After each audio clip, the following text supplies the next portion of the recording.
डरते तो वो हैं जो अपनी छवि के लिए मरते हैं। मैं तो हिंदुस्तान की छवि के लिए मरता हूँ और इसीलिए किसी से भी नहीं डरता हूँ।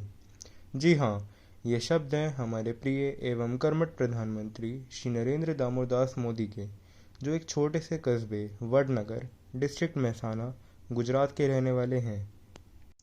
नरेंद्र दामोदर दास मोदी जी का जन्म 17 सितंबर 1950 को हुआ था। उनके पिता का नाम दामोदर दास मोदी मूलचंद दास मोदी है तथा उनकी माता का नाम श्रीमती हीराबेन दामोदर दास मोदी है। नरेंद्र मोदी जी ने 1968 में 18 साल की उम्र में श्रीमती जशोदाबेन मोदी से विवाह कर लिया था।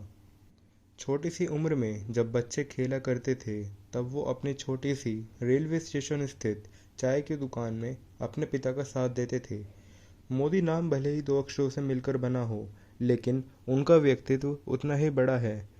छोटी सी उम्र में अपने देश के लिए कुछ कर जाने की धारणा उन्हें 8 वर्ष की उम्र में देश की सबसे मजबूत संस्था आरएसएस में ले आई थी। 1977 में उन्होंने वडनगर में अपनी शिक्षा पूर्ण की। पारिवारिक तनाव के कारण नरेंद्र मोदी जी ने अपना घर छोड़ दिया था।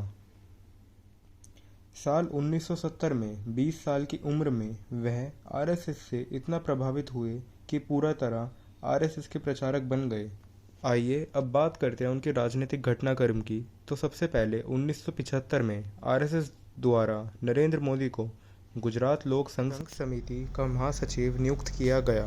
मोदी को अंडरग्राउंड होने के लिए भी मजबूर होना पड़ा था। वह सरकार का विरोध करने वाली पैम्पलेट की प्रिंटिंग में शामिल हुए थे। 1969 में वह आरएसएस के फिर से संभाग प्रचारक के रूप में वापस आए और सूरत और वडोदरा के क्षेत्रों में आरएसएस गतिविधियों से जुड़ गए।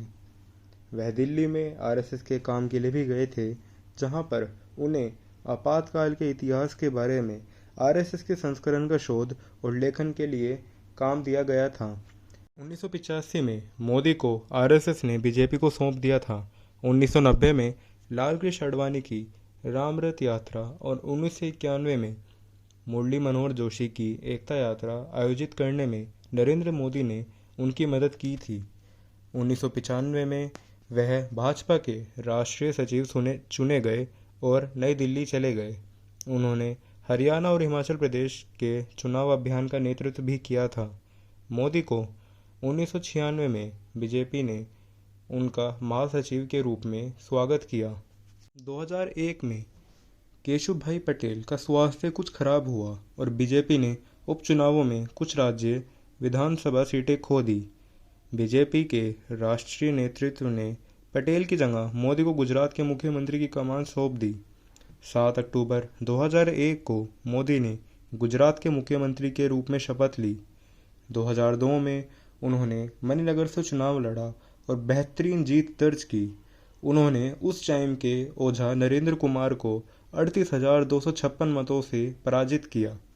23 दिसंबर 2007 को मुख्यमंत्री के रूप में मोदी का तीसरा कार्यकाल शुरू हुआ और 20 दिसंबर 2012 को पूरा हो गया। 2014 में नरेंद्र मोदी भारत के 14वें और वर्तमान प्रधानमंत्री के रूप में चुने गए।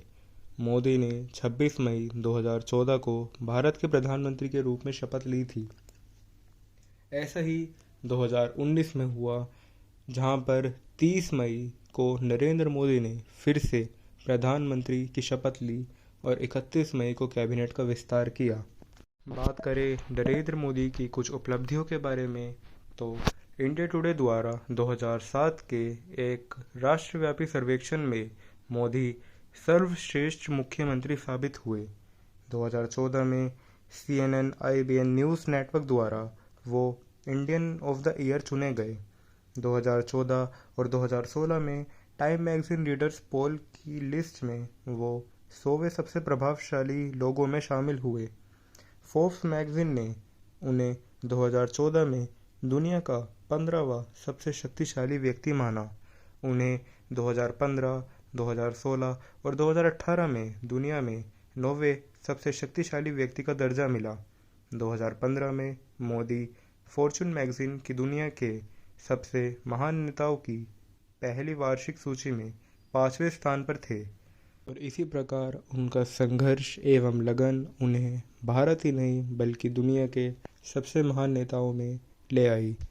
आशा करता हूँ आपको हमारी वीडियो अच्छी लगी होगी।